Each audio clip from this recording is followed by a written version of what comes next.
வணக்கம். நம்ம இன்றைக்கி என்ன பார்க்க போகிறோம் அப்படின்னா, லாஸ்ட் வீடியோவில் நான் நீங்கள் லேண்டில் இன்வெஸ்ட் பண்ணால் அது எப்படி மல்டிப்ளை ஆகும் அப்படிங்கிறதெல்லாம் சொல்லியிருந்தேன். ஆக்சுவலி 5 இயர்ஸில் 2 டைம்ஸ், அதாவது டபுள் ஆகும் அப்படிங்கிற மாதிரி நான் சொல்லியிருந்தேன்.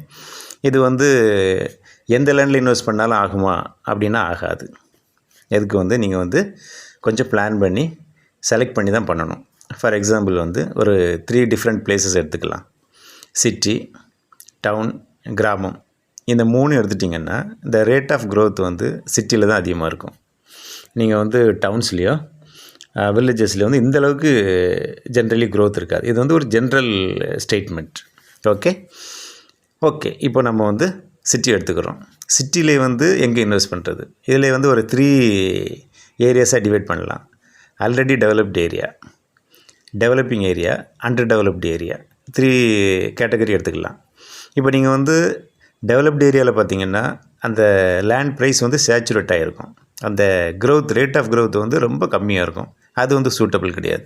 இந்த சேம் டைம் ரொம்ப அவுட்டரில் அண்டர் டெவலப்டு ஏரியாவுக்கு போனீங்கன்னா அங்கேயும் ரேட் ரொம்ப கம்மியாக இருக்கும். அங்கேயும் கூட இந்த ரேட் ஆஃப் க்ரோத் கொஞ்சம் கம்மியாக இருக்கும்.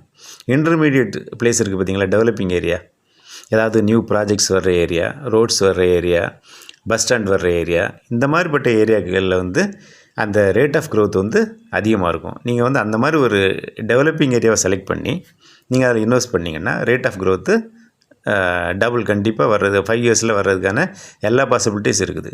ஈவன் சம்டைம்ஸ் 3 இயர்ஸ் 4 இயர்ஸ்லேயே ஆகுது. இன் ஒஸ்ட் கேஸ் 5 இயர்ஸில் ஆச்சுன்னு வச்சுருங்களேன். நீங்கள் அதில் இன்வெஸ்ட் பண்ணி ஒரு நல்ல ஒரு ரிட்டர்ன்ஸை பார்க்கலாம். ட்ரை பண்ணி பாருங்கள். வாழ்த்துக்கள்.